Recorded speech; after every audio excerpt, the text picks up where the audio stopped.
Hello everyone, नमस्कार। Welcome to let's crack UPSC CSC Hindi नहीं अग्रिम। अच्छा, मैं दोनों बोल देता हूँ, अग्रिम भी और यहाँ भी, ठीक है।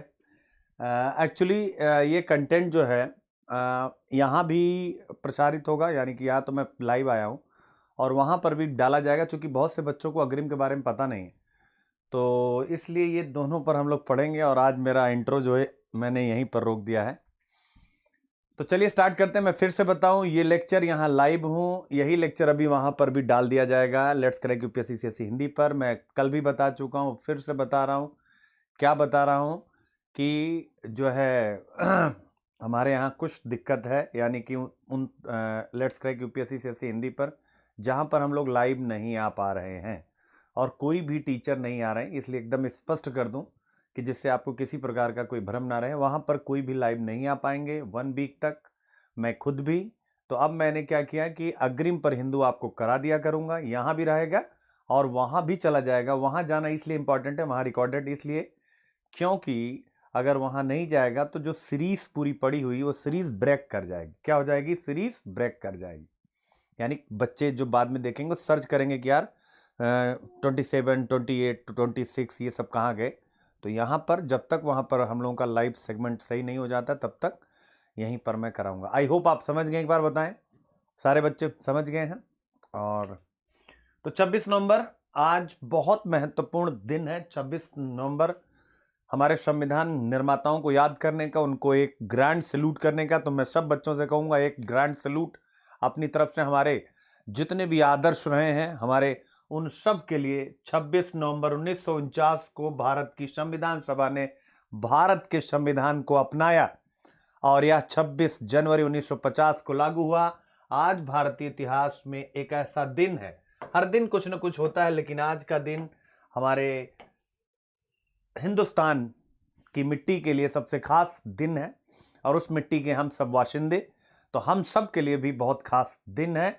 आज हम सब बाबा साहब डॉक्टर भीमराव अंबेडकर के साथ समस्त टीम को अपनी तरफ से अपनी मतलब समझ सकते हैं ग्रैंड सैल्यूट समर्पित करते हैं, जिससे कि कम से कम पूर्वजों के प्रति हमारा एक आदर भाव बना रहे। अगर पूर्वजों के प्रति, उनके योगदान के प्रति हम अपना आदर भाव बनाए रखेंगे तो स्वाभाविक हम संविधान के आदर्शों के प्रति भी अपना आदर भाव बनाए रखेंगे। संविधान का आदर्श यानी प्रत्येक व्यक्ति विचार, विश्वास, धर्म, उपासना की स्वतंत्रता, सामाजिक, आर्थिक, राजनीतिक न्याय की उपलब्धता सुनिश्चित कराने में हम सबको अपनी भूमिका को सुनिश्चित करना होगा।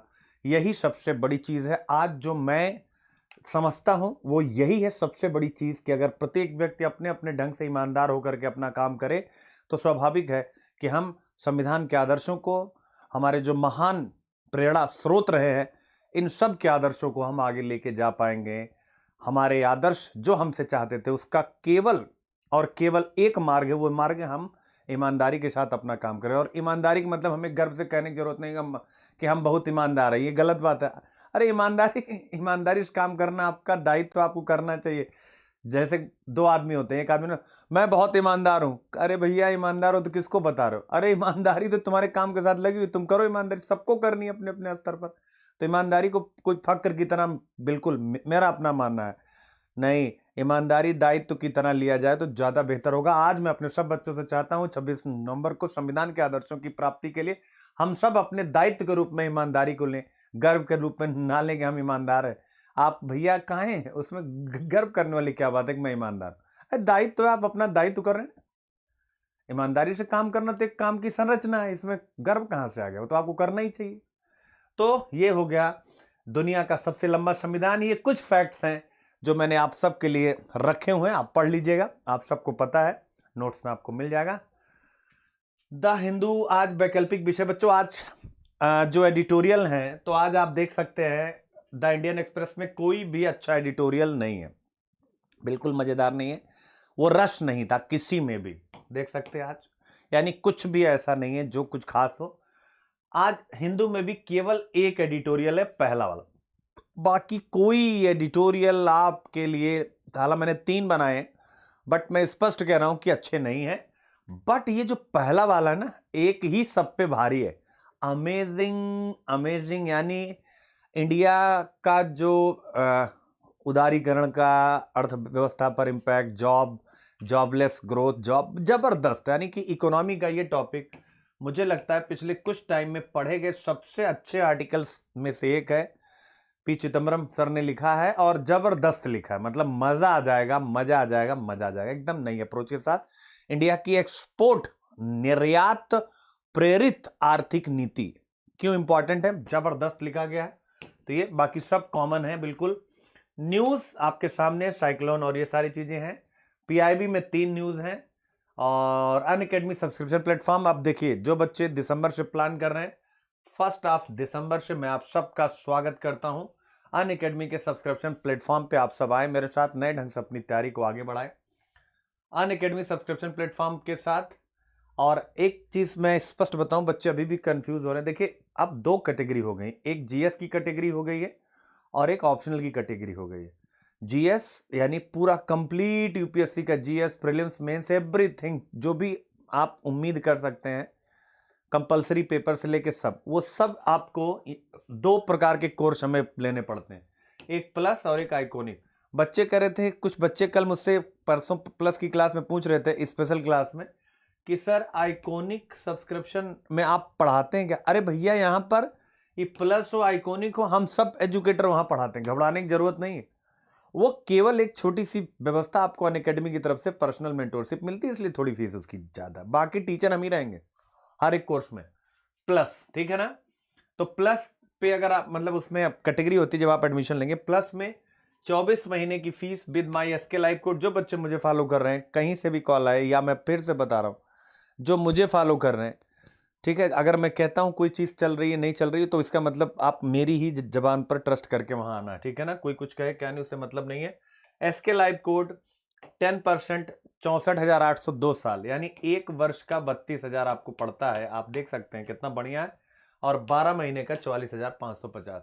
आइकॉनिक सब्सक्रिप्शन, ये आपके सामने फी स्ट्रक्चर है, 24 महीने 89,100, 12 महीने 57,600। और इसके बाद ये आ गया आपका ऑप्शनल का। ढेर सारे ऑप्शनल हैं इसमें, हिंदी लिटरेचर आप मेरे साथ कनेक्ट हो सकते हैं। और ये फी स्ट्रक्चर है। जो बच्चे मेरे कोर्स से आते हैं उन्हें क्या कोर्सेज मिलेगा, आप स्क्रीनशॉट ले सकते हैं। और चलिए पीआईबी सबसे पहले स्टार्ट करते हैं। पहली न्यूज क्या है? ट्रांसजेंडर्स लोगों के लिए नेशनल पोर्टल का शुभारंभ किया। अब देखिए, सबसे इंपॉर्टेंट ये है कि ट्रांसजेंडर लोगों के लिए नेशनल पोर्टल, ट्रांसजेंडर्स को अब 3rd जेंडर के रूप में मान्यता मिली है। तो जेंडर इक्वलिटी, पहली चीज तो आप ये नोट कर लीजिएगा, जब भी आप लैंगिक समानता, लैंगिक विषमता पर लिखेंगे तो आप इनको, इन पर भी लिखेंगे, नंबर 1। और नंबर 2, ट्रांसजेंडर्स जो पर्सन बिल आया था, अब उसके क्या क्या प्रावधान है, इन सब विषयों पर भी आगे प्रश्न पूछे जा सकते हैं, क्योंकि ये जीएस पेपर 2, यानी जीएस पेपर 2 सोशल जस्टिस में यूनिट जो आपकी है, जनसंख्या के अति संवेदनशील वर्गों के लिए गठित विधि तंत्र संस्थान, उनके लिए क्या क्या किया जा रहा है, तो वहां पर ये आपके लिए इस प्रकार की जो खबरें होती हैं, वो एग्जाम्पल के रूप में कोड करने के लिए मुख्य परीक्षा में महत्वपूर्ण होती है। जीएस में अगर आ गया, यहां पर निबंध में आ गया भारतीय लोकतंत्र की विकास यात्रा, तो भारतीय लोकतंत्र की विकास यात्रा जब आप लिखेंगे तो स्वाभाविक है उसमें लिखेंगे सामाजिक लोकतंत्र, यानी कि समाज में रहने वाले लोगों को इस लोकतंत्र, यानी जो चुनी गई सरकार है, उसका लाभ किस प्रकार से मिला है। तो ट्रांसजेंडर्स लोगों को हमने एक नए लिंग के रूप में मान्यता दी। यह दिखाता है कि भारतीय लोकतंत्र सामाजिक स्तर पर और समावेशी हो गया है और इंक्लूसिव हो गया है। तो इस प्रकार की चीजों को आपको अपने दिमाग में रखते हुए चलना है, यह पॉइंट आप ध्यान में रखें, ठीक है? तो इसको वहां पर आप लोग लगा लीजिएगा। ये छोटी छोटी खबरें हमारे लिए बहुत मैटर करती हैं, ठीक है ना? तो क्या किया गया है? नेशनल पोर्टल का शुभारंभ किया है।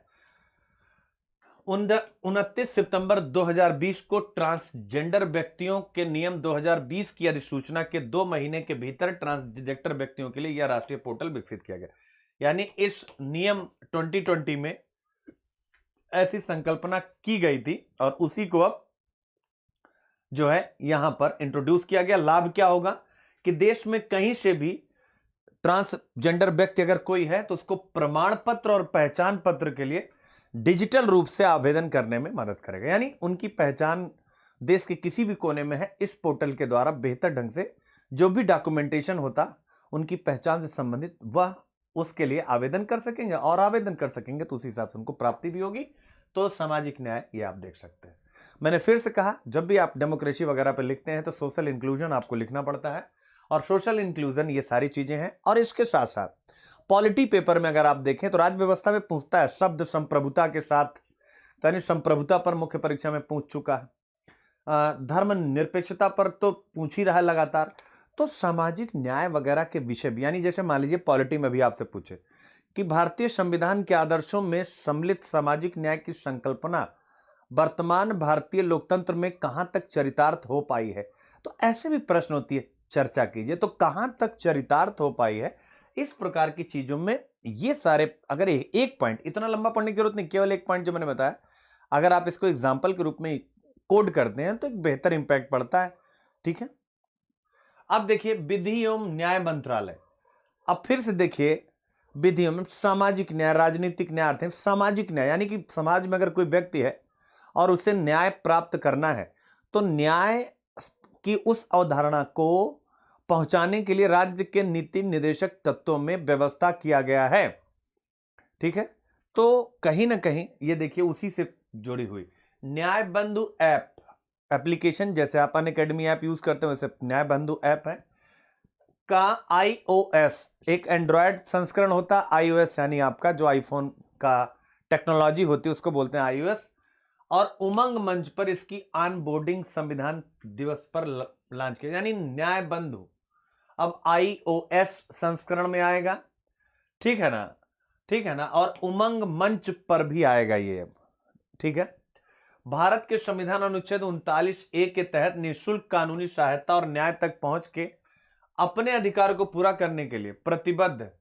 ठीक है ना, संविधान दिवस 26 नवंबर 2020 पर न्याय बंधु ऐप का iOS संस्करण लॉन्च किया जाएगा। ठीक है ना, ये आप याद रखें। और ये कब स्टार्ट किया गया था न्याय बंधु मोबाइल ऐप, ये फरवरी 2019 में, तो ये आप बस इतना याद रख सकते हैं। वित्त मंत्रालय, तो ये मैंने पढ़ा दिया था लक्ष्मी विलास बैंक, और विस्तार से पढ़ा दिया गया था। आज क्या किया गया, यानी कल की न्यूज, लक्ष्मी विलास बैंक के डीबीएस बैंक इंडिया लिमिटेड में विलय की योजना को मंजूरी दे दी गई है। आप निगाह बनाए रखिएगा, बैंकों का विलय, मर्जर, ये सारी चीजें मैं पढ़ा चुका हूं, लक्ष्मी विलास बैंक भी, ये न्यूज आप बनाए रखिएगा। आज का एकमात्र एडिटोरियल जो दोनों अखबारों में, यानी आप इंडियन एक्सप्रेस भी आज और इसको भी उठाएंगे, यही एकमात्र ऐसा एडिटोरियल है जिसमें जान है, बाकी जान नहीं है। Jobs, exports and the trade pacts link, बहुत बढ़िया। नौकरियां, एक्सपोर्ट और व्यापार समझौता लिंक, बहुत बढ़िया। जरा समझिएगा कि नौकरियों का निर्यात से क्या संबंध है, और अगर नौकरियों का निर्यात से संबंध है तो व्यापार समझौते किस प्रकार से निर्यात की वृद्धि में सहायक होंगे, यह विषय आप पढ़ने जा रहे हैं। आई होप आप इस पॉइंट को समझ चुके हैं। ठीक है, अब क्या कह रहा घटनाक्रम, क्या क्या है, किस पृष्ठभूमि में यह एडिटोरियल लिखा गया है, यह पॉइंट आप यहां पर ध्यान कर सकते हैं। India's economy contracted by 23.9% in the first quarter of 2021, यानी क्या कहा गया कि भारत की अर्थव्यवस्था 2020-21 के प्रथम क्वार्टर में 23% क्या हो गई, नीचे चली गई। पहली चीज आप लोगों ने पढ़ा, यानी अर्थव्यवस्था। दूसरा कहा क्या गया कि रिजर्व बैंक कहता है, रिजर्व बैंक के अनुसार कि जो अगला क्वार्टर आएगा, जुलाई सितंबर वाला क्वार्टर, इस क्वार्टर यानी जुलाई सितंबर का क्वार्टर आएगा, इस क्वार्टर में लगभग 10% की गिरावट रहेगी। यानी कि पहले क्वार्टर में 23.9 यानी 24% इकोनॉमी आपकी स्लो डाउन में गई, और आरबीआई के आंकड़े कहते हैं कि यह जुलाई सितंबर के क्वार्टर में अभी 10% की गिरावट और दर्ज करेगी। ठीक है, तो यह हो गया, यानी मंदी की स्थिति है, और इसी मंदी की स्थिति में स्वाभाविक अगर गिरावट आ रही है तो सबसे ज्यादा एक्सपोर्ट अंतर कहां पड़ेगा, मतलब कहां आएगा इंपैक्ट, जॉब पर आएगा, रोजगार पर आएगा। कहां आएगा, रोजगार पर आएगा, आएगा कि नहीं आएगा। तो ये जो गिरावट है इसका रोजगार से संबंध जोड़ा गया है, और कहा गया है कि एक्सपोर्ट ओरिएंटेड पॉलिसी अगर भारत सरकार अपनाए विभिन्न प्रमाणों के साथ, तो बेहतर ढंग से हम जो नौकरियां हैं उसको सृजित कर सकते हैं। उसके साथ साथ हम जीडीपी, ये जो गिरावट है इस गिरावट को भी हम नियंत्रित कर सकते हैं। आई होप अब मुद्दा और क्लियर हो गया होगा। और व्यापार समझौता लिंक, बट ये करेंगे कैसे? नौकरियां और एक्सपोर्ट, तो उसको करेंगे व्यापार समझौता। अब आप समझ गए होंगे यहां फ्री ट्रेड एरिया की बातचीत हो रही है।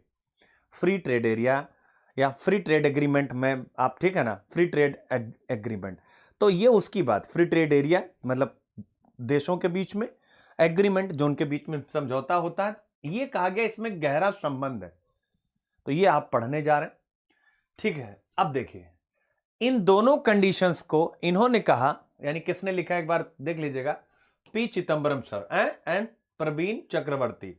तो अब देखिएगा क्या कहा गया, दिस इज टेक्निकली, यानी कि इस स्थिति की, ये जो दोनों पॉइंट हैं, ये जो इतने परसेंट की गिरावट है, जो इतने परसेंट की आरबीआई के अनुसार गिरावट होगी, इसे इन्होंने कहा तकनीकी शब्दों में, अर्थशास्त्री जो है वो क्या कहते हैं, इसे अर्थशास्त्री रिसेशन कहते हैं, मंदी कहते हैं। तकनीकी शब्दों में इस स्थिति को मंदी कहा जाता है।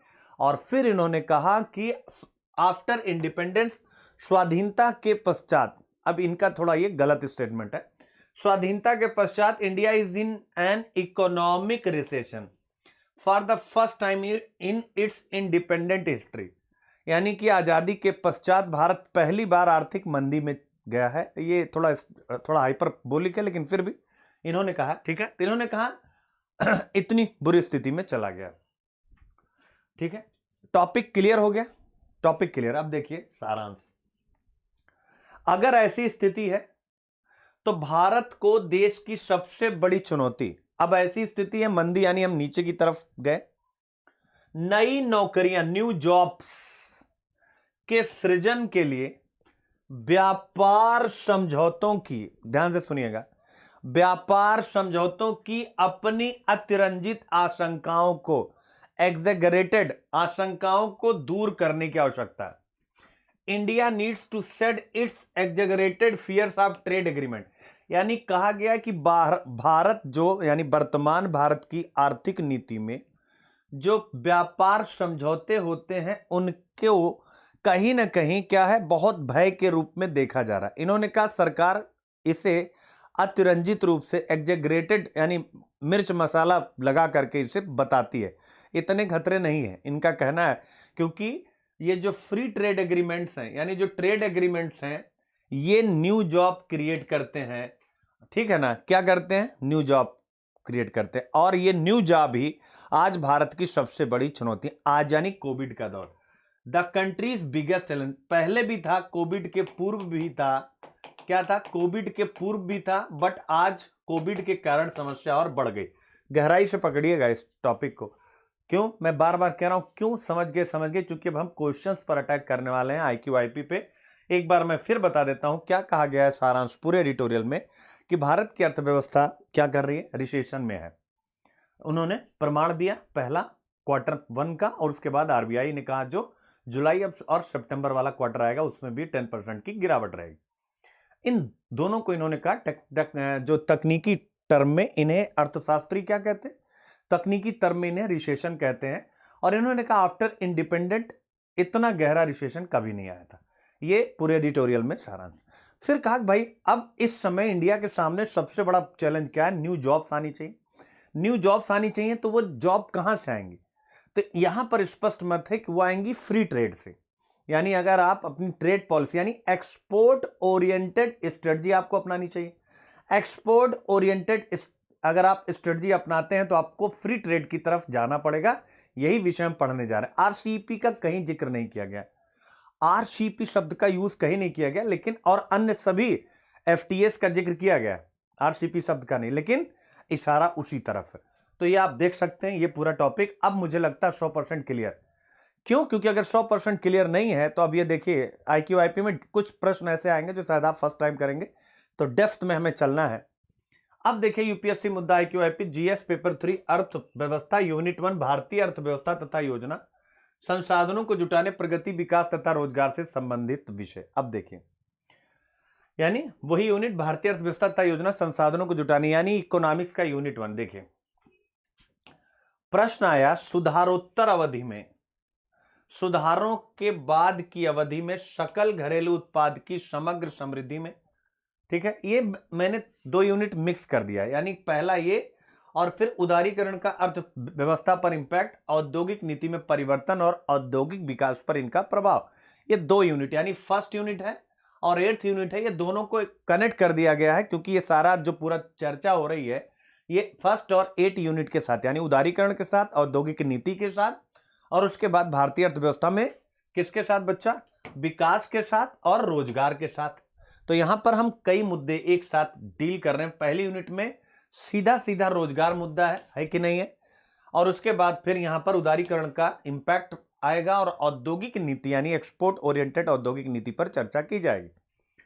तो जैसे देखिए, अब ये तो प्रीवियस ईयर से क्वेश्चन है, सुधारोत्तर अवधि में जीडीपी की समग्र समृद्धि में औद्योगिक वृद्धि दर पिछड़ती चली गई, यानी इंडस्ट्रियल ग्रोथ रेट हमारी नीचे चली गई है 1991 के बाद से। कहा जा रहा है कि कारण बताइए, यानी कि हमारी जो औद्योगिक समृद्धि है वो गिर रही है, इसका कारण बताइए। ठीक है, औद्योगिक नीति में हाल में किए गए परिवर्तन औद्योगिक वृद्धि दर को बढ़ाने में कहां तक सक्षम है, इंग्लिश में लिखा, आप वो भी पढ़ लीजिएगा। तो कह रहा है कि जो जीडीपी यानी जीडीपी में औद्योगिक वृद्धि दर का योगदान है वो गिरा है। इसके रीजन क्या, पकड़े रहिएगा, एक शब्द में केवल इस प्रश्न को निकालिए, औद्योगिक समृद्धि में जो गिरावट है इसका कारण क्या है, पकड़े रहिएगा, आप सीखने जा रहे हैं। औद्योगिक समृद्धि में गिरावट का जो रीजन है, समृद्धि समझ रहे हैं ना कि हम किस प्रकार से इंडस्ट्रियल पॉलिसी को अपना रहे हैं। उसी औद्योगिक समृद्धि का एक अर्थ है कि जो औद्योगिक उत्पादन है उस उत्पादन को हम बेहतर, यानी जो भी वस्तुएं उत्पादित कर रहे हैं उनको हम बेहतर मार्केट दें। तो मेरे प्यारे बच्चों, बेहतर मार्केट कैसे आएगी, बेहतर मार्केट तब आएगी जब आप फ्री ट्रेड एग्रीमेंट का हिस्सा होंगे, जब आपके पास फ्री ट्रेड एरिया होगा। फ्री ट्रेड एरिया का मतलब जहां पर विभिन्न राष्ट्र एक दूसरे के उत्पादों के लिए वरीयता प्रदान करेंगे। क्योंकि फ्री ट्रेड एरिया में अगर आप नहीं है, तो अगर आप उसके बाहर हैं तो अन्य देशों के साथ जो आप मतलब जो फ्री ट्रेड एरिया है उनमें अगर आप एंट्री करते हैं, यानी किसी राष्ट्र के साथ, तो वो स्वाभाविक आपकी दर ज्यादा हो जाएगी। आपकी जो टैरिफ की दर क्या लगेगी, आपकी ज्यादा लगेगी, तो आपकी वस्तुएं स्वाभाविक वहां पर महंगी हो जाएंगी, कॉम्पिटिटिव नहीं रह पाएंगे। तो यही चीज आप पढ़ने जा रहे हैं कि औद्योगिक समृद्धि गिर रही क्यों, क्योंकि भारत की कुछ नीतियां इसके लिए जिम्मेदार हैं, जिसमें पहली नीति है वस्तुओं के व्यापार, और वस्तुओं के व्यापार के लिए फ्री ट्रेड की आवश्यकता जो भारत के पास नहीं है। आई होप बच्चा ये पॉइंट समझ के देख सकते हैं हम क्या पढ़ने जा रहे हैं। और ये सारी चीजें यूपीएससी इस लेवल का इकोनॉमिक्स पूछता है। कुछ बच्चे कहते हैं, बार बार मैं कहते कहते थक गया, मुझे पता है कुछ अराजक एलिमेंट होते हैं तो उनसे तो क्या कहा जाए, लेकिन बार बार मैं कह करके थक गया हूं कि हम हिंदू नहीं कर रहे, हम अखबार नहीं कर रहे, हम यूपीएससी कर रहे हैं। क्या कर रहे हैं, हम यूपीएससी कर रहे हैं। आपके कान में डालने वाले, आलोचना करने वाले हजारों बातें कह डालेंगे, लेकिन आप जो भी बच्चा सीरियस है, चूंकि हमारी स्थिति बड़ी नीचे चली गई है हिंदी मीडियम, हम लोग एक ऐसे क्षेत्र में प्रतिस्पर्धा कर रहे हैं जिससे हम आउट हो चुके हैं, जिन्हें मार्केट में, आपको अच्छे से बता देता हूं, जिन्हें सेकेंडरी देखा जाता है। जैसे मैं अगर कहूं हिंदी माध्यम का मैं टीचर हूं, मुझे भी सेकेंडरी रूप में देखा जाता है, बिना ये सोचे हुए कि इसके नॉलेज की डेप्थ क्या है, यानी इसकी गहराई क्या है, इसका इतना कमांड है, हर एक सब्जेक्ट पर इतना क्लियर पढ़ाता है, बच्चे एकदम क्लियर समझते हैं, लेकिन तब भी हमें सेकेंडरी देखा जाता है। तो ये जो भाषाई जो युद्ध है ना, ये शुरू से रहा है, आज भी है और आगे भी रहेगा। यानी संसाधनों पर नियंत्रण के लिए भाषा का महत्व, तो उसमें हिंदी भाषा, रीजनल लैंग्वेजेस की इंपॉर्टेंस उतनी नहीं, लेकिन हम लोग लड़ाई लड़ रहे हैं और हमें करना पड़ेगा। तो आप प्लीज, बार बार मैं कह रहा हूं, हम हिंदू नहीं करते हैं। मैं टिल फर्स्ट लेक्चर, टिल अभी तक कहता जा रहा हूं, हम हिंदू नहीं कर रहे, मैं यूपीएससी ला रहा हूं।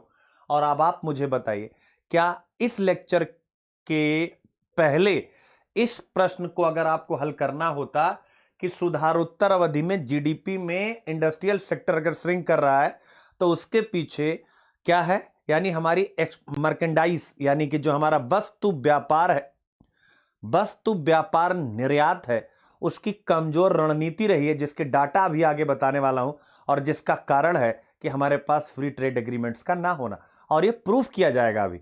तो इस एडिटोरियल के बाद ही ये पॉइंट आया ना, इस एडिटोरियल के बाद ही ये पॉइंट आया ना, इसलिए मैं कह रहा हूं हमारी लड़ाई बड़ी तगड़ी वाली है, हमें टॉप करना है, तो हमें अलग प्रकार से सोचना पड़ेगा। ठीक है, नेक्स्ट क्वेश्चन देखिए। अब उदारीकरण वाला।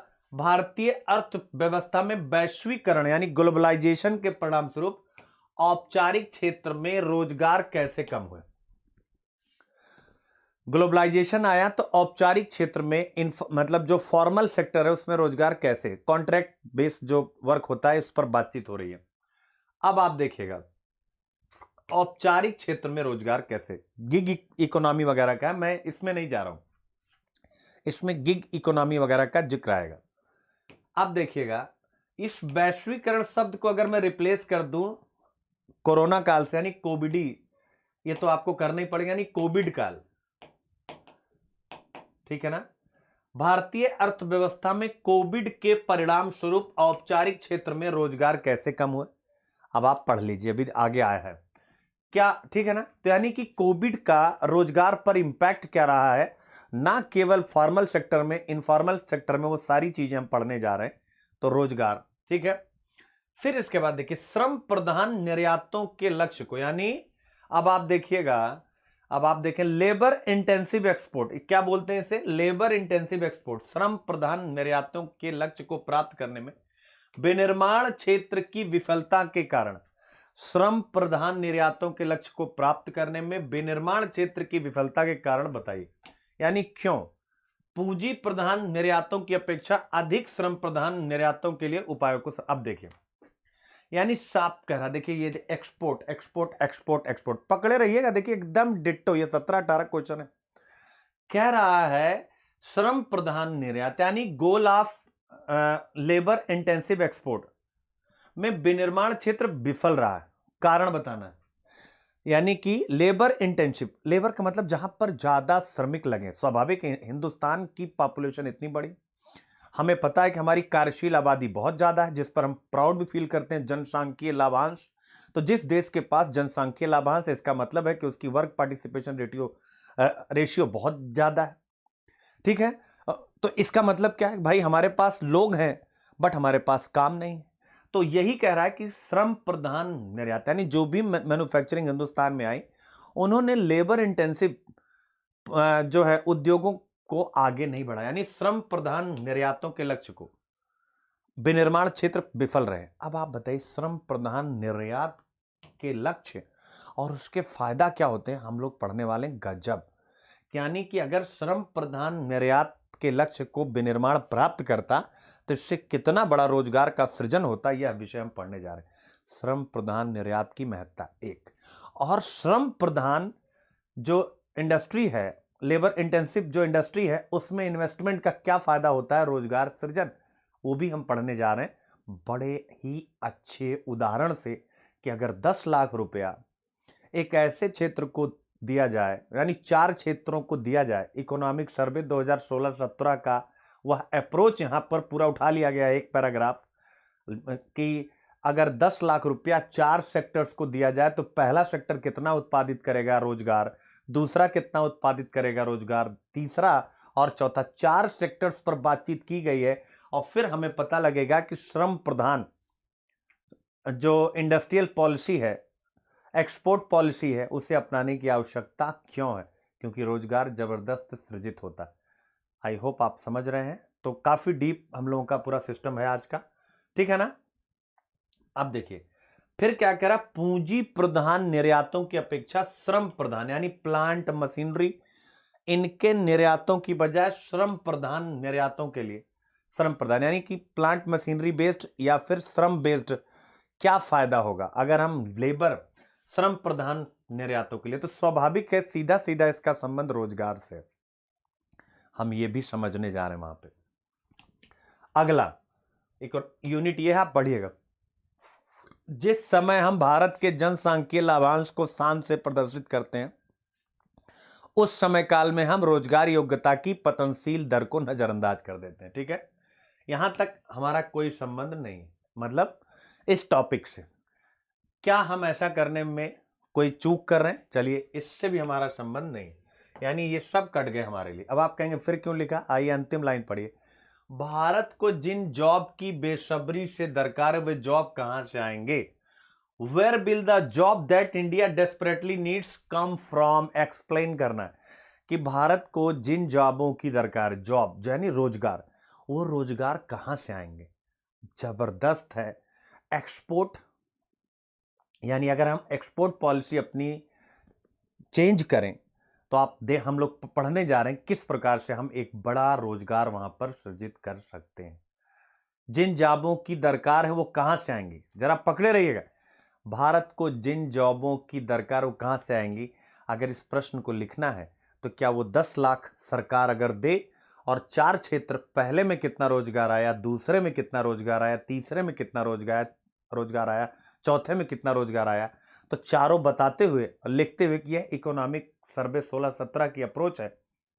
तो ऐसे में जो चौथा विकल्प है वही ऐसा क्षेत्र है और उसके जैसे ही अन्य क्षेत्रों की तलाश करनी है, वहीं से ढेर सारी जॉब आएंगी। गजब प्रश्न पूछा है कि भारत को जिन जॉब्स की आवश्यकता कहां से आएंगी, आप बताइए। तो आपको नया क्षेत्र बताना पड़ेगा, न्यू जॉब्स कहां से आएंगी, तो वही आप यहां पर पढ़ने जा रहे हैं, कहां से आएंगी। तो चलिए स्टार्ट करते हैं। इस एडिटोरियल की समस्त घटनाएं आपको पता है, रिसेशन से स्टार्ट हुआ। अब इसके बाद कहा गया कि बेरोजगारी की जो दर है वो 45%, यानी पिछले 45 वर्षों में सबसे उच्च स्तर पर है। कोविड-19 का इंपैक्ट भी इसमें आ गया है, ठीक है ना, और 2 करोड़ से ज्यादा ने रोजगार खोया है। यानी कि पहले भी समस्या, कोविड आ गया तो 2 करोड़ सीधा लोगों ने रोजगार खोया, एक एस्टिमेट के अनुसार, एक अनुमान के अनुसार, जैसा लगातार चल रहा है। जिसमें नियमित वेतन भोगी यानी जिनको रेगुलर मिलता था, जिसमें गैर संविदात्मक हैं, ठीक है ना, मतलब जो कॉन्ट्रैक्ट में शामिल नहीं, आकस्मिक कि आज रोजगार मिला कब नहीं मिला, यानी जो श्रमिकों को मिलता, जो दैनिक वेतन पर काम करते थे या जो स्वरोजगार करते थे यानी जिनका अपना बिजनेस चलता था, इन सब क्षेत्रों में काम करने वाले 2 करोड़ से ज्यादा लोगों का रोजगार खो गया। बेरोजगारी 45 वर्ष के उच्चतम स्तर पर है। ये रिसेशन के पहले भी, यानी ये रिसेशन कोविड के पहले भी चल रहा था, कोविड ने इसमें बहुत बड़ी कील ठोक दी। तो स्वाभाविक अगर स्थिति ऐसी है, भारत में क्या हो गया, जॉबलेस ग्रोथ। निबंध याद करिए, निबंध याद करिए, निबंध याद करिए, निबंध कौन सा याद करिए, भारत में लगभग रोजगार विहीन समृद्धि। तो रोजगार विहीन यानी कि प्रश्न आते हैं लगातार, इसलिए मैं कहना चाह रहा हूं। और मॉडल निबंध मैंने बनाया है आर्थिक मंदी के दौर में भारत समाधान के तरीके, यानी आर्थिक मंदी में भारत है तो क्या समाधान, बहुत से समाधान, उसमें से एक समाधान हम यहां पढ़ने जा रहे हैं। तो आप देख सकते हैं बेरोजगारी ये है और इन सब क्षेत्रों में इसका प्रभाव देखा गया। एकमात्र विकल्प जबरदस्त, मनरेगा पर अगर कोई क्वेश्चन आए, मनरेगा पर अगर 2020 वाले बच्चों को कोई क्वेश्चन आएगा तो ये 1 पॉइंट ही आपको दूसरों से हाफ मार्क्स ज्यादा निकलवा देगा। यानी कि जब एमिड जो है अनएम्प्लॉयमेंट, भारी अनएम्प्लॉयमेंट यानी रोजगार का गहरा संकट, वैसे में मनरेगा एक मात्र विकल्प के रूप में भारत में वर्तमान में उपस्थित है। 7 माह के लॉकडाउन के दौरान सरकारी आंकड़ों के हिसाब से 11 करोड़ रोजगार दिवस, मतलब 11 करोड़ रोजगार मिला मनरेगा के द्वारा। इसकी कंपेयर अगर करें स्टॉक मार्केट में संसूचित कंपनियों से, यानी स्टॉक एक्सचेंज में जो सूचीबद्ध कंपनियां हैं, इन्होंने जितने व्यक्तियों को दिया है रोजगार इस बीच, उससे ये 20 गुना ज्यादा है। यानी कि जो लिस्टेड कंपनीज हैं उससे ज्यादा लोगों को, 20 गुना ज्यादा लोगों को रोजगार दिया किसने, इसने, मनरेगा ने। तो इसका मतलब क्या है, सरकार हर चीज के निजीकरण पर भाग रही है। सरकार, इसीलिए कहा जाता है ना, मोदी जी की आर्थिक नीतियों में एकदम गुजराती मॉडल है, क्योंकि गुजरात में व्यवसायी हैं, उन्हीं के बीच में हमेशा रहे हैं, तो वो एक गुजराती मॉडल लेकर के चल रहे हैं जिसमें व्यापार व्यवसाय सर्वोपरि है, क्योंकि भाई गुजरात एक रिच स्टेट है। लेकिन वो मॉडल संपूर्ण हिंदुस्तान, देखिए मनरेगा ने आज हिंदुस्तान को संभाला, इसलिए आपको सोशल स्कीम्स पर लगातार फोकस करना पड़ेगा। रोजगार सृजन, लोगों के अकाउंट में यूनिवर्सल बेसिक इनकम, कुछ आपको करना पड़ेगा। यानी 7 माह के ये हो गया आपका यहां से। यानी मनरेगा के बारे में ये जरूर लिखिएगा, मनरेगा की उपलब्धियों पर, तो आपको अच्छा नंबर मिलेगा मनरेगा पर। अब देखिए हम क्या पढ़ रहे तो कहां पहुंच गए। अब ठीक है, एक बात, समाधान क्या हो, यानी जॉब कहां है। अब आइए देखिए, भारत को जिन जॉबों की बेसब्री से दरकार है वो एग्रीकल्चर क्षेत्र में, यानी वो हर जगह आएंगे, प्राइमरी सेक्टर में भी, सेकेंडरी में भी, टर्शियरी में। लेकिन हम यहाँ पर एक बड़ा बढ़िया रेफरेंस पढ़ने जा रहे हैं कि अगर हम एक्सपोर्ट ओरिएंटेड पॉलिसी लेके चलें, समाधान क्या हो, जॉब कहां है। तो देखिए क्या कहा गया, श्रम गहन क्षेत्रों में, यानी जहां पर ज्यादा श्रमिकों को नियोजित किया जा सके ऐसे उद्योग। ऐसे उद्योग क्या, आप बताइए, चमड़े का काम जहां हो, अपैरल इंडस्ट्री हो, वस्त्र का काम जहां हो, परिधान का काम जहां हो, वही तो होगा ना। तो श्रम गहन, जहां पर 10 लाख रुपया लगाया जाए, ध्यान करिएगा, जहां पर 10 लाख रुपया लगाया जाए तो ज्यादा से ज्यादा रोजगार हो। हम यही समझने जा रहे हैं, इस पॉइंट के बाद हम यही समझने जा रहे हैं कि श्रम गहन का मतलब क्या, इतना पैसा लगाएं तो उसमें कितनों को रोजगार मिलेगा, ठीक है ना। श्रम गहन एवं तुलनात्मक रूप से लाभ वाले क्षेत्र हैं। तुलनात्मक मतलब कंपैरेटिवली, वैश्विक कंपेयर करें तो जहां पर हम एज में है, जहां पर हम प्लस में, तो हम अपैरल में प्लस में हैं, विश्व के महत्वपूर्ण अपैरल एक्सपोर्टर्स में से हैं हम।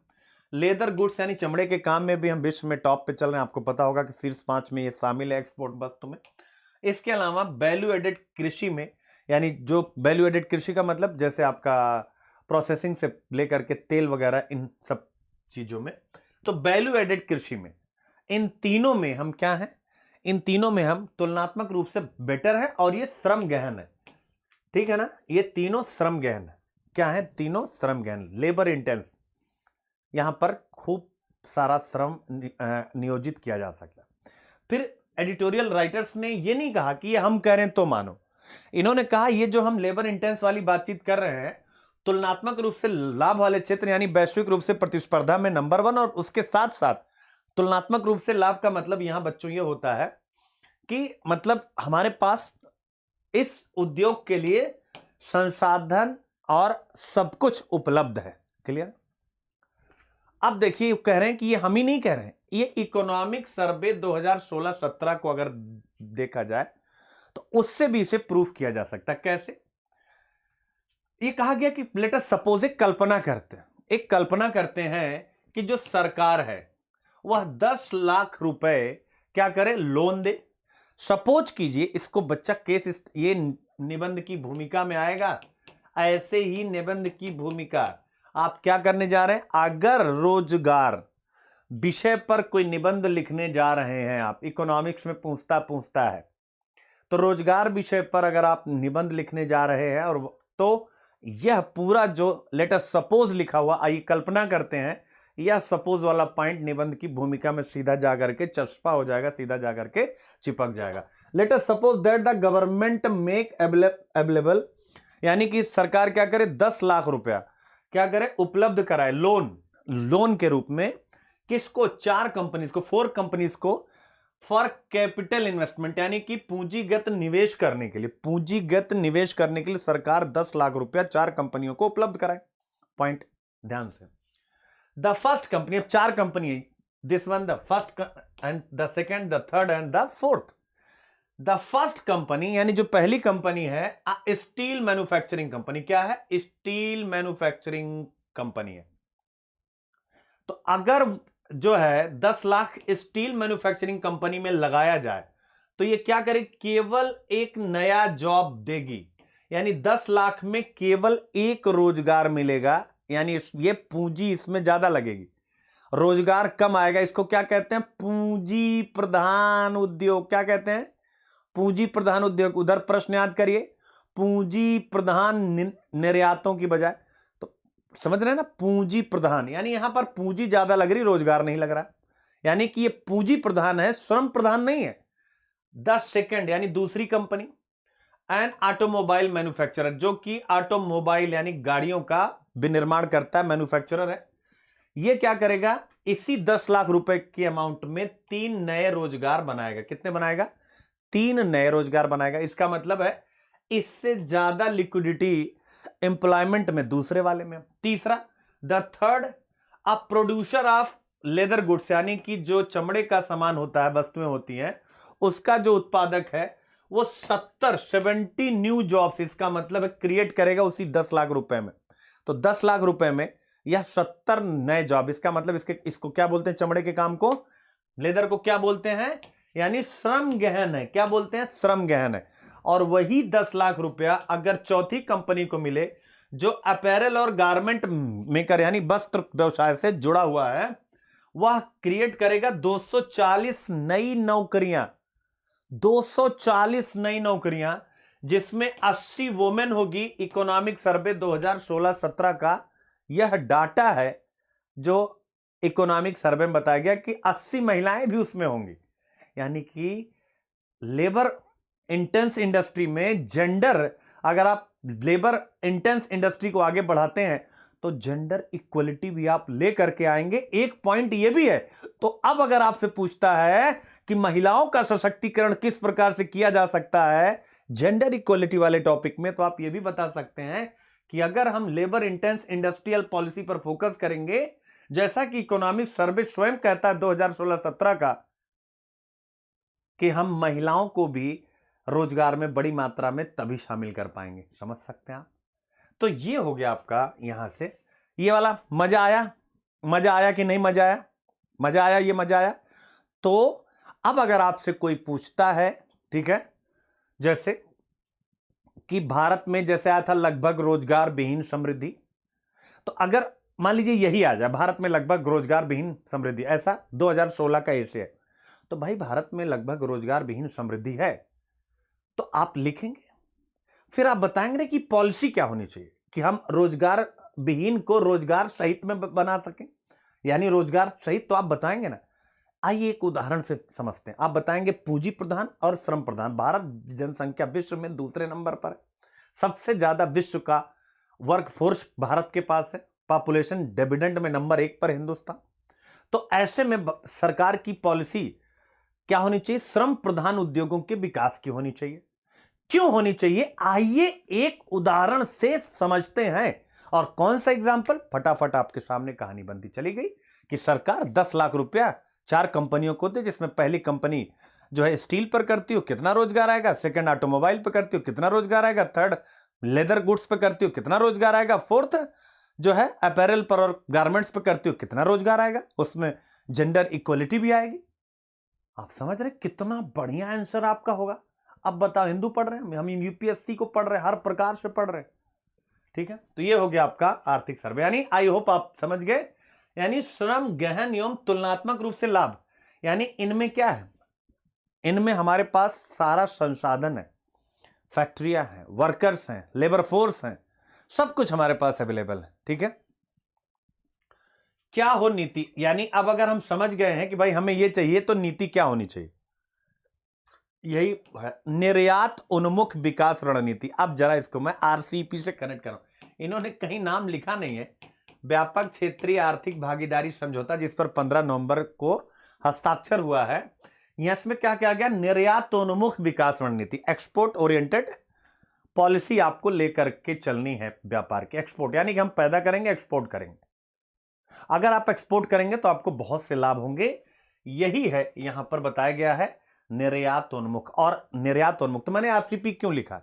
अगर मान लीजिए आपसे, हमने पीछे आरसीपी पर कई एंगल से पढ़ाई, लेकिन पढ़ाई की है, पर मान लीजिए आरसीपी क्यों महत्वपूर्ण है?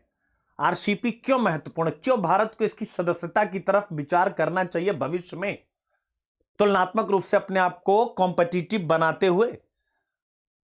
क्यों? तो अब आप वही पढ़ने जा रहे हैं। क्यों? क्योंकि साफ है कि एक्सपोर्ट ओरिएंटेड अगर पॉलिसी है तो अनडाउटली आप बेटर पोजीशन में रहेंगे, जैसा कि चाहे आसियान हो, चाहे चाइना हो, चाहे विश्व के सभी देश जहां एफटीए है, वही देश सबसे तेजी के साथ अपने यहां पर आर्थिक वृद्धि को चला पा रहे हैं, ठीक है।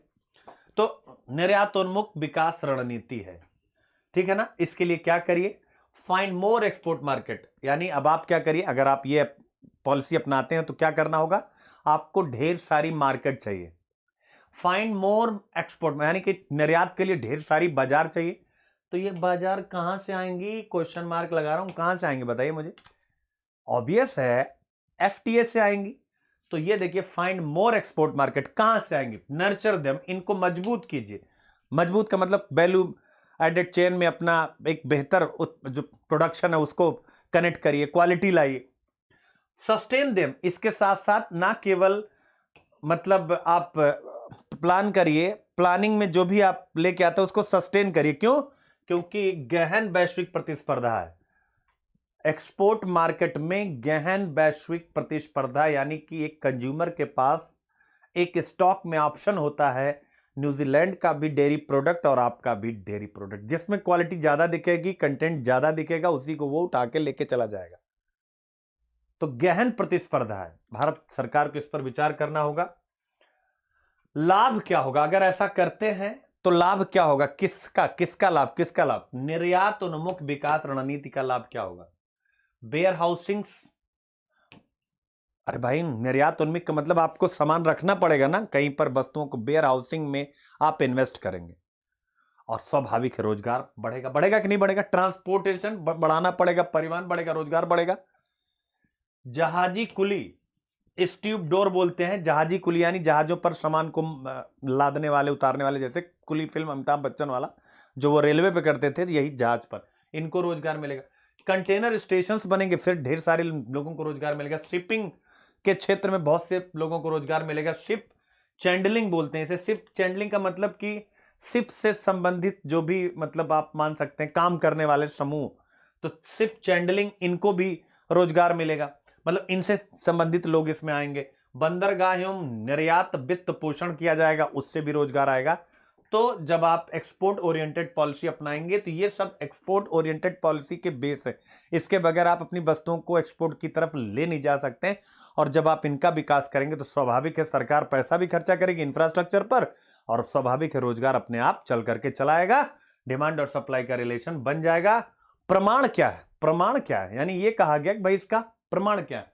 प्रमाण है अरविंद सुब्रमण्यम और प्रोफेसर सौमित्रो चटर्जी का हालिया शोध अध्ययन। इनका नाम आप एग्जाम में कोड कर सकते हैं। अरविंद सुब्रमण्यम और प्रोफेसर सौमित्रो चटर्जी का हालिया शोध अध्ययन। निर्यात कहा गया है इंडियन इकोनॉमी को निर्यात ने, यानी एक्सपोर्ट ने 2003 से 12 में बूम ईयर्स में तब्दील कर दिया। यानी कि जब भारत ने निर्यात की रणनीति अपनाई तो 2003 से 12 वाला जो दशक है, इसमें ये सब बूम ईयर्स के रूप में जाने गए। किसके रूप में? बूम ईयर्स, यानी एक्सपोर्ट के बूम ईयर्स। बूम मतलब बहुत तेजी के साथ बढ़ने वाले निर्यात। तो 2003 से 13 ये कहा गया कि अगर आप निर्यात करते हैं तो इकोनॉमी में जो बूम ईयर रहता है, इकोनॉमी में जो बूम, यानी कि ये 3 से 12 क्या, इकोनॉमी की ग्रोथ रेट 8 और उसके आसपास रही। तो ऐसे में निर्यात की बड़ी भूमिका इसमें थी। तो इसीलिए एक्सपोर्ट ओरिएंटेड पॉलिसी की बातचीत की गई। अब यहां पर क्या कहा गया? बट एक्सपोर्ट ओरिएंटेड स्ट्रेटजी क्या है? आपको फ्री ट्रेड चाहिए। अब आपको क्या चाहिए? निर्यात, एक्सपोर्ट एंड एग्रीमेंट, यानी निर्यात और समझौता नाम से उन्होंने एक, अगर आप निर्यात यानी ये पॉलिसी लाना चाहते हैं, ये वाली, तो आपको क्या करना पड़ेगा? अब आपको एग्रीमेंट करना पड़ेगा, यानी निर्यात और एग्रीमेंट में सीधा संबंध है, एग्रीमेंट, ठीक है ना। और क्यों करना पड़ेगा?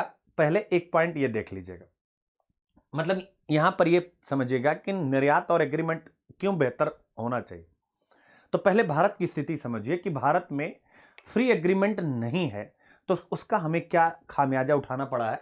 चिंतनीय बिंदु के नाम से एक पॉइंट है, वस्तु व्यापार निर्यात, यानी जो मर्केंडाइज गुड्स का एक्सपोर्ट है वो स्थिरता यानी स्टेबल है। कब से? एक लंबे समय से। 2013-14 में ये 314 बिलियन डॉलर का हमने वस्तुओं का व्यापार किया, और 2018-19 में हम 313 बिलियन डॉलर का कर रहे हैं, यानी स्थिर हैं। केवल हम एक कम हुए हैं, बढ़े नहीं। यानी वस्तु व्यापार निर्यात हमारे यहां हिंदुस्तान में स्थिर है। और अगर वस्तु व्यापार निर्यात स्थिर है तो आप समझ सकते हैं वेयर हाउसिंग भी, ट्रांसपोर्ट भी, यानी जो जहाज कुली भी, कंटेनर स्टेशन भी, शिपिंग भी, शिप चैंडलिंग भी, बंदरगाह एवं निर्यात, ये सब स्टेबल है। तो ये सब यानी रोजगार भी सृजित नहीं हो रहा है। ये वो क्षेत्र हैं जहां नए रोजगार आने की संभावना है। अब देखिए ये स्थिति है। फिर बताया गया, अब इन्होंने कहा रीजन क्या है इसका रीजन क्या है, यानी वस्तु व्यापार निर्यात। तो अब ऑब्वियस है कांग्रेस क्या है, लेकिन फिर भी हमें भी इसको समझना पड़ेगा। Other than the disruption of export supply chain, यानी कि सप्लाई चेन में हमारे कमियां हैं, आपूर्ति श्रृंखला में कमियां हैं, यानी हमारे सामान में गुणवत्ता भी नहीं है, समयबद्धता भी नहीं है, बट उसके साथ साथ विमुद्रीकरण, डेमोनेटाइजेशन और क्या कहा गया, जीएसटी भी एक बड़ा कारण है इनका, कहने का मतलब है, क्योंकि रिसेशन लाने में इनकी भी भूमिका रही, ये इनका मानना है। अब आपके ऊपर डिपेंड करता है कि आप इनको मानेंगे कि नहीं मानेंगे। मानना चाहिए अकॉर्डिंग टू मी। डेमोनेटाइजेशन का इंडियन इकोनॉमी पर बहुत डीप इंपैक्ट पड़ा। ठीक है, ये हो गया आपका, यहां से आप कर सकते हैं, ठीक है ना। इसके अलावा इंडिया की जो फॉरेन ट्रेड पॉलिसी है, यानी इंडिया की, यानी ये रीजन हो गए। इसके अलावा भारत की जो व्यापार नीति है उसमें उच्च टैरिफ है। क्या बच्चों? उच्च टैरिफ यानी उच्च प्रशुल्क। मैंने कल या परसों ही हम लोगों ने मतलब आंकड़ों से पढ़ा था कि भारत का कितना ज्यादा है, अगर आपको याद हो, टैरिफ आरसीपी वाले आर्टिकल में। तो भारत में ऊंचा टैरिफ है, नॉन टैरिफ बैरियर्स यानी गैर प्रशुल्क है। इसके अलावा क्वांटिटेटिव लिमिट्स है, यानी कि कुछ वस्तुओं, जैसे नहीं, क्वांटिटेटिव लिमिट्स का मतलब कि वस्तुओं को स्टॉक कर दिया जाना कि इतनी ही वस्तुएं आ सकती हैं, ठीक है ना, क्वांटिटी उनकी बता दिया जाना, ठीक है, क्वांटिटी। तो तीन चीजें, हायर टैरिफ है, नॉन टैरिफ बैरियर्स है, क्वांटिटेटिव लिमिट्स है, ठीक है ना। इसके अलावा लाइसेंसिंग की पॉलिसी जो आपकी है, ठीक है। इसके अलावा जो मतलब बॉर्डर कंट्री रेस्ट्रिक्शंस हैं, ठीक है, और ठीक है। तो ये सब, और कहीं और क्या है, रुपए के मूल्य को बढ़ाना, जो हम लोगों ने कल और परसों भी पढ़ा था कि रुपए के मूल्य की मजबूती की जो सरकार की नीति है उसके कारण एक्सपोर्ट पर इंपैक्ट पड़ रहा है। तो ये रीजन बताया गया। अब अगर कोई आपसे पूछता है कि वस्तु व्यापार निर्यात स्थिर है, प्रीलिम्स में, तो ये प्रीलिम्स का क्वेश्चन हो गया। अब अगर कोई आपसे पूछता है कि वस्तु व्यापार निर्यात भारत का स्थिर, उसके कारण क्या है, ये सारे कारण आपको याद रखने पड़ेंगे, ठीक है। अब इसके बाद कहते हैं आज का युग व्यापार समझौतों का युग है। क्या है? व्यापार समझौतों का युग है। 21वीं शताब्दी, उन्होंने कहा 2 दशक, तो साफ साफ जो है ये व्यापार समझौते के हैं, जिसमें द्विपक्षीय व्यापार समझौते और बहुपक्षीय व्यापार समझौते दोनों शामिल हैं। अब देखिए, हाँ, उन्होंने कहा कि हाँ भाई, कुछ सफल होते हैं फॉर्चुनेटली, अनफॉर्चुनेटली कुछ असफल होते हैं। तो सफल में उन्होंने आसियान का नाम लिया, south Asian nation, south east Asian nation, NAFTA, north America free trade agreement, Mercosur यानी साउदर्न कॉमन मार्केट, इन सबको उन्होंने कहा सफल जो है समझौते रहे हैं, व्यापार समझौते। असफल रहा साफ्टा, जो हमारा दक्षिण एशिया का south Asia free trade agreement, ये असफल रहा, ठीक है ना। तो इन्होंने कहा वास्तविक, आप कुछ भी कहे, यानी सरकार कुछ भी कहे कि हम, जैसे जयशंकर, जो हमारे विदेश मंत्री एस जयशंकर, उन्हीं का स्टेटमेंट था ना, दक्कन डायलॉग, दक्कन संवाद, जिसमें उन्होंने कहा था एफटीए से हमें कोई फायदा नहीं हुआ। तो उनका उन्होंने जिक्र नहीं किया, लेकिन अब उनके बात को काउंटर कर रहे हैं कि आप कोई भी तर्क दीजिए, लेकिन वास्तविकता है कि एक्सपोर्ट्स जो हैं, यानी कि जो निर्यात है, वो लिंक होते हैं किसके? टू ट्रेड एग्रीमेंट, यानी जो निर्यात है वो ट्रेड के साथ लिंक्ड होते हैं। यह पॉइंट आपको ध्यान में रखना। ऐसे में अब समय आ गया कि आप दीवार को तोड़ दें, ब्रेक डाउन द वॉल, आप तोड़ें, एफटीए की तरफ आगे बढ़ें, जैसे NAFTA, ASEAN, European free trade association, European union, Canada free trade, EU Japan free trade, US south Korea free trade, यानी आप दीवार को तोड़िए। आई होप आप मुद्दा समझ गए हैं। बहुत अच्छा एडिटोरियल था मेरी तरफ से, मेरा मन खुश हो गया था कि आज तो बड़े एडिटोरियल, लेकिन अब उसके बाद आप हल्के हल्के एडिटोरियल आने लगे। Refining trade union strategies to strike a chord, यानी 26 नवंबर को केंद्रीय ट्रेड यूनियनों की हड़ताल है, 10 केंद्रीय ट्रेड यूनियन। प्रमुख तथ्य, उसका कारण क्या है? कोयला और रक्षा क्षेत्र में निजीकरण, सरकार की कारपोरेट समर्थक नीतियों का विरोध करना, 3 नए श्रम कानून जो आए हैं, ठीक है, और उद्देश्य क्या है? ईज ऑफ डूइंग बिजनेस, यानी सरकार जो है कारोबारी सुगमता के लिए ये सारे लेकर के आई। लेकिन इनका कहना है कि जो 27 मौजूदा श्रम कानून समाप्त किए जा रहे हैं उसमें कारपोरेट का हित है, निजीकरण है, श्रमिक विरोधी है। तो अब इसके बाद इसमें कुछ है नहीं। अब यहां बताया गया है कि क्या समाधान है, यानी कि तो 6 विकल्प बताए गए हैं कि क्या करें। सामाजिक संवाद करें, यानी ये ट्रेड यूनियंस, मीडिया और इन सब के माध्यम से। राजनीतिक लॉबिंग करें, विपक्षी दलों के माध्यम से राजनीतिक टकराव करें, न्यायपालिका में जाएं, आईएलओ हस्तक्षेप करे, इंटरनेशनल लेबर ऑर्गेनाइजेशन प्रत्यक्ष कार्रवाई करे। तो कोई मतलब नहीं, कोई मतलब नहीं, बस आप पढ़े रहिएगा। ये इसलिए क्योंकि जैसे एथिक्स में और निबंध में, एथिक्स और निबंध में ना हमारे पास मैंने देखा है कि कंटेंट की कमी होती है। ये और कहीं कुछ नहीं, इसलिए मैंने कुछ नहीं लिखा IQ-IP में, केवल एथिक्स और निबंध आपको बता रहा हूं कि जैसे हमें ना चीजें पता होनी चाहिए कि हमारे देश में चल क्या रहा है। तो जब हमारे देश में क्या चल रहा है, ये घटनाएं दिमाग में होती हैं, तो 3 श्रम कानून, उनका विरोध करने के लिए 26 नवंबर को भाजपा समर्थित मजदूर संघ को छोड़ करके बाकी सब उतर पड़े। तो स्वाभाविक लोकतंत्र में एक बड़ा आंदोलन 26 नवंबर को साफ साफ आ रहा है।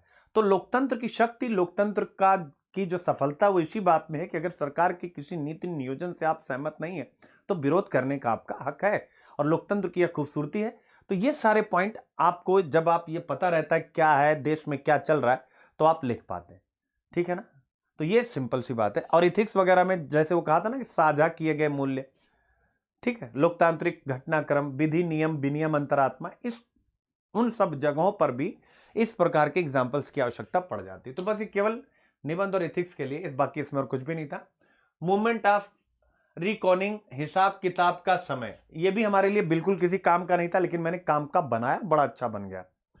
घटनाक्रम, कांग्रेस केंद्रीय चुनाव प्राधिकरण द्वारा पार्टी में संगठनात्मक चुनाव की प्रक्रिया, यानी कि कांग्रेस पार्टी के अंतर्गत संगठनात्मक चुनाव होने जा रहा है, जिसे एक शब्द से हम समझ सकते हैं राज्य व्यवस्था में, ठीक है ना, आंतरिक लोकतंत्र। अगर आपसे कभी भी आंतरिक लोकतंत्र पर प्रश्न पूछे कि आंतरिक लोकतंत्र से क्या तात्पर्य, आंतरिक लोकतंत्र का मतलब ये होता है कि राजनीतिक पार्टियों में संगठनात्मक चुनाव शीर्ष यानी अध्यक्ष से लेकर के और जो सबसे निचला पन्ना प्रमुख तक होता है, अध्यक्ष से लेकर पन्ना प्रमुख का मतलब जो सबसे निचले स्तर पर होता है। अमित शाह जी के आने के बाद भारतीय राजनीति में पन्ना प्रमुख शब्द राजनीति के सबसे मजबूत केंद्र के रूप में सामने आया, पन्ना प्रमुख। तो यानी वहां से लेकर के जब हम, जैसे क्या होता है वाह्य लोकतंत्र, क्या है वाह्य लोकतंत्र का मतलब, जैसे आपने अभी इलेक्शन किया और बिहार में सरकार चुना, यानी जो प्रतिनिधि लोकतंत्र है, दैट्स कॉल्ड वाह्य लोकतंत्र, यानी जब जिसमें हम सरकारें चुन करके भेज रहे हैं और वो विधानमंडल में, संसद में जाकर के काम कर रहे हैं। आंतरिक का मतलब है कि जो राजनीतिक दल सत्ता में भागीदारी करते हैं, चुनाव में भागीदारी करते हैं, विपक्ष में रहते हैं, उनके अंतर्गत जिन भी पदों का सृजन किया गया है, उन सभी पदों पर डेमोक्रेटिक यानी मतदान की प्रक्रिया से क्या किया जाए, लोगों को चूज किया जाए, लोगों को चुना जाए। पार्टी का आंतरिक लोकतंत्र इसको बोलते हैं। तो प्लीज आंतरिक लोकतंत्र मैंने समझाया, आप इसको दिमाग में रखिएगा। आंतरिक लोकतंत्र किसी भी लोकतंत्र की सफलता के लिए सबसे महत्वपूर्ण अवधारणाओं में से एक है। तो डेमोक्रेसी पर जब लिखिएगा तो आपके शब्दकोश में मैंने एक वर्ड ये डाल दिया। दूसरा क्या है, जैसे 2017 में प्रश्न आया था, 17 या 16 में, आप चेक करिएगा, कंफ्यूज हो जाता हूं। भारतीय राजनीतिक पार्टी प्रणाली परिवर्तन के ऐसे दौर से गुजर रही है जो अंतर विरोध और विरोधाभासों से भरा, यानी राजनीतिक पार्टी प्रणाली में क्या अंतर विरोध और विरोधाभास है। तो राजनीतिक पार्टी प्रणालियां, जितनी भी राजनीतिक पार्टियां हैं, वो चाहे केंद्रीय पार्टियां हो यानी राष्ट्रीय पार्टियां हो या चाहे क्षेत्रीय पार्टियां हो, आप देखेंगे कि कहीं ना कहीं उनमें जो ये आंतरिक लोकतंत्र की संकल्पना है वो छीण पड़ी है। वो छीण पड़ी है एक भारतीय जनता पार्टी है जिसमें आप आंतरिक लोकतंत्र को मजबूत रूप में देख सकते। बाकी अधिकांश पार्टियों में आप यही देखेंगे कि वंशानुगत रूप से चीजें चली आ रही, या मतलब कोई एक व्यक्ति है वो किसी के साथ कनेक्ट है तो उसको आगे बढ़ा दिया गया, यानी चयन की प्रक्रिया नहीं है। तो स्वाभाविक है इस प्रकार के उदाहरण में आंतरिक लोकतंत्र आएगा। और यूनिट 1 भारतीय संविधान, महत्वपूर्ण विशेषताएं, ए से भारतीय लोकतंत्र, तो आप देख सकते हैं जहां भी आप कोट कर पाए। बाकी ये ऑस्ट्रेलिया का जो मैच होने वाला है उसके बारे में है।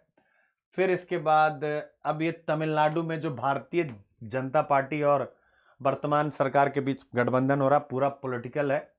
फिर इसके बाद है ये, फिर वही आ गया अमेरिका और बिडेन, और तो कोई मतलब नहीं है, बिडेन वगैरह हम लोग बहुत कर चुके हैं, कोई मतलब नहीं पढ़ना। ये भी बिल्कुल, we don't need no attack control, कोई मतलब क्या लिख रहे हैं आप पढ़ेंगे खुद ही समझ में नहीं आएंगे लिख क्या रहे हैं, ठीक है। तो ये आपका आज कंप्लीट होता है। न्यूज क्या है, साइक्लोन निवार आपके सामने है, बताने की जरूरत नहीं है। कहां कहां तमिलनाडु, पुडुचेरी और आंध्र प्रदेश में इसका इंपैक्ट रहा, ये याद रखिएगा। ये जो पीटी का है, निवार जो नाम है ये किसने दिया है, ईरान ने दिया है, ठीक है ना। और क्यों दिया है, क्योंकि एक उष्णकटिबंधीय क्षेत्रों में जो चक्रवात आते हैं उनका नामकरण सम्मेलन होता है उष्णकटिबंधीय चक्रवात नामकरण सम्मेलन के अनुसार, ठीक है ना, प्रत्येक देश का अंत नाम आता है क्रमशः। तो इस बार ईरान का नंबर था, उसने इसीलिए निवार नाम दिया, प्रीलिम्स में याद रखिएगा। विश्व मौसम विज्ञान संगठन WMO प्रत्येक उष्णकटिबंधीय चक्रवात बेसिन के लिए एक उपयुक्त नामों की घूर्णन सूची रखता है। घूर्णन मतलब एक बार अगला, मतलब एक बार एक, फिर दूसरा, फिर तीसरा, फिर चौथा, ठीक है ना। तो आप याद रखिएगा, इसका नाम ईरान ने रखना है। Jallikattu is India's entry for Oscar award. आप देख सकते हैं लियो जोस पेलिसरी, नाम याद रखिएगा, ऑस्कर में गई है। लियो जोस पेलिसरी द्वारा निर्देशित मलयालम फिल्म जल्लीकट्टू को 93rd अकादमी पुरस्कार के लिए सर्वश्रेष्ठ अंतरराष्ट्रीय फीचर फिल्म श्रेणी के लिए भारत की आधिकारिक प्रविष्टि के रूप में चुना गया है। अब आप याद रखिएगा, ठीक है ना। तो ये तीसरी फिल्म है। एक और गई थी 1997 में जल्लीकट्टी गुरु, और 2011 में एडिमेंटे मकन अबू के बाद ये तीसरी मलयालम फिल्म है, आप याद रखिएगा, फिल्म है। तो ये जो जल्लीकट्टू होता क्या है, पारंपरिक ये बुल टेमिंग, यानी कि बुल के बीच में जो रेसिंग का एक कंपटीशन है, जो राज्य में फसल उत्सव पोंगल के हिस्से के रूप में आयोजित किया जाता है। तो ये आप याद रखिएगा। भारत ने क्या किया है, अमेरिका से 2 MQ-9B सी गार्जियन अनमैन्ड ड्रोन, यानी कि जिसमें आदमी नहीं होंगे, अनमैन्ड ड्रोन मंगाया है, 1 वर्ष की लीज पर लिया है। याद रखिएगा, चाइना के साथ जो टेंशन है उसके परिप्रेक्ष्य में, और यह इसलिए संभव हो पाया क्योंकि भारत ने अभी हाल में डिफेंस एक्विजिशन प्रोसीजर DAP 2020 पर जो है समझौता किया है उनके साथ। तो ये आपके लिए है। फिर इसके बाद क्या है, देखिए, प्रधानमंत्री नरेंद्र मोदी ने दिसंबर की पहली छमाही में नए संसद भवन का शिलान्यास करने की बात कही है, जिसका नाम है सेंट्रल विस्टा। तो आपको ये पता है और कुछ पढ़ने की जरूरत नहीं। आज इतना ही टॉपिक था बच्चों। इंडियन एक्सप्रेस में एक भी अपने मस्त नहीं था जिसको मुझे लगे कि यूपीएससी से इंटरलिंक हो पा रहा। तो मिलते हैं यहीं पर, मैं कल भी मिलूंगा कल, लेकिन 8:30 बजे आप लोग रेडी रहिएगा। यानी कल मैं 8:30 पे ही कोशिश करूंगा कि आ जाऊं, ठीक है ना, 8:30 पे ही। तो कल से लाइव आना है इसी चैनल पर, सुबह ही मैं आऊंगा। मिलते हैं छोटे से ब्रेक के बाद बच्चा लोग, ठीक है, मिलते हैं छोटे से ब्रेक के बाद। और आप लोग अगर प्लस स्पेशल क्लास में भी आना चाहते हैं तो स्पेशल क्लास में मेरे साथ आप लोग जुड़ सकते हैं। स्पेशल क्लास में इसमें आप मेरे साथ जुड़ सकते हैं। जैसे अभी कितना बज रहा है, अभी बज रहा है अभी बज रहा है 3 बज रहा है। नहीं, अभी तो आज तो मुश्किल हो पाए। ठीक है, मिलते हैं बेटा छोटे से ब्रेक के बाद। आज मैं क्योंकि ओहो 3 से लंच करूंगा, 3 घंटे में नहीं हो पाएगी। 7 बजे मेरी क्लास है। ठीक है, चलो मिलते हैं बेटा छोटे से ब्रेक के बाद कल सुबह। जय हिंद, लेट्स क्रैक इट। ये लेक्चर वहां भी रहेगा, ये लेक्चर वहां भी रहेगा, यानी कि मेन चैनल पर भी अभी डाउनलोड करके डाल दिया जाएगा, जिससे कि कोई क्रम ना टूटे।